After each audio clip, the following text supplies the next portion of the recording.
Hello everyone and welcome to Restorative Health Solutions. If you understand what's making you sick, then you can start to understand how to get better.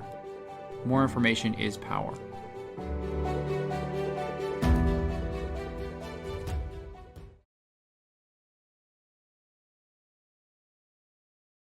Hi, I'm Dr. Paul, and today we're going to talk about gut health and hormones.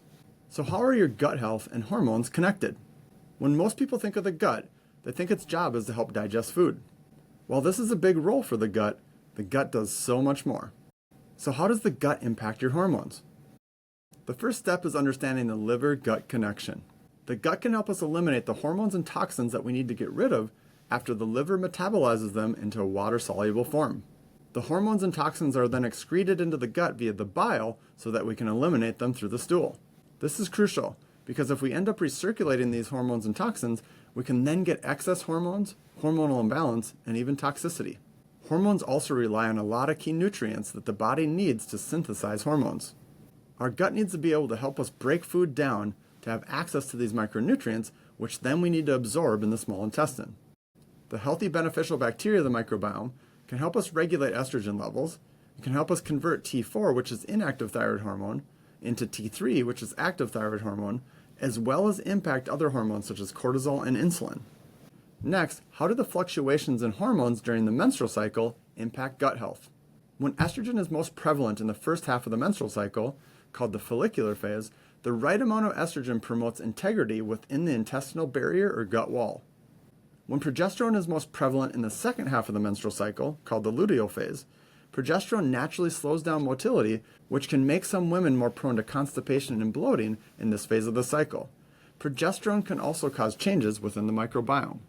With the sudden drop in hormones at the onset of menses, it's normal to have a brief increase in intestinal permeability or leaky gut. Changes in the microbiome can impact our hormones, and changes in hormones can impact our microbiome or gut health. If gut health is poor, then it's likely to have a negative impact on our hormones. If our hormones aren't well balanced, then it's likely to have a negative impact on our gut health. Here are some signs that hormonal imbalance may be linked to gut health. Persistent bloating or constipation, acne or skin flare-ups, irregular menstrual cycles, PMS symptoms or mood swings, poor sleep, blood sugar swings, unexplained fatigue or brain fog, weight gain especially around the midsection, and more. So how does an imbalance in the microbiome disrupt our hormones?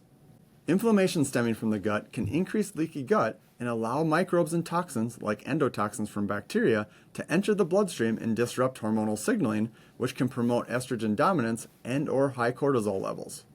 When gut inflammation is present, it can compromise our gut lining, which can then negatively impact our body's ability to absorb nutrients from the gut into the bloodstream. These nutrients are needed for hormone synthesis and regulating hormones. Without these nutrients at optimal levels, this can lead to hormonal imbalance or a deficiency in our hormones. Another imbalance in the gut that can lead to hormonal imbalance is bacterial overgrowth. If certain bacteria within the microbiome become overgrown, this can lead to an elevation of an enzyme called beta-glucuronidase.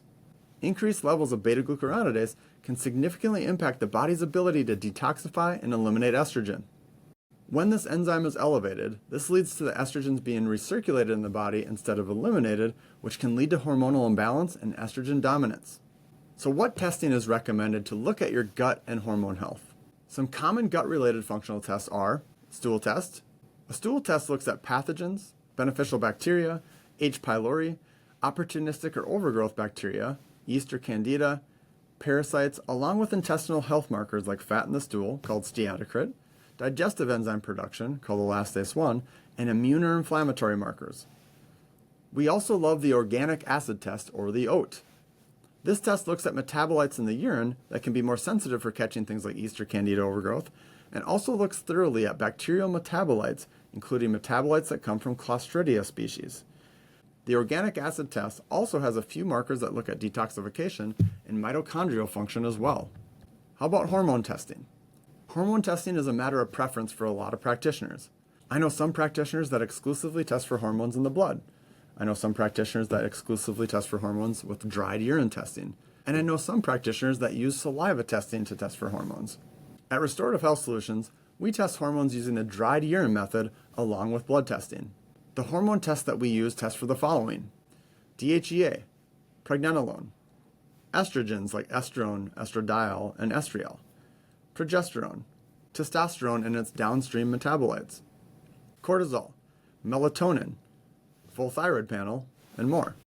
I can't stress how important it is to do both gut and hormone testing. This gives you a more complete picture of how gut health impacts your hormones and how hormones impact your gut. So how can Restorative Health Solutions help with gut and hormone balance?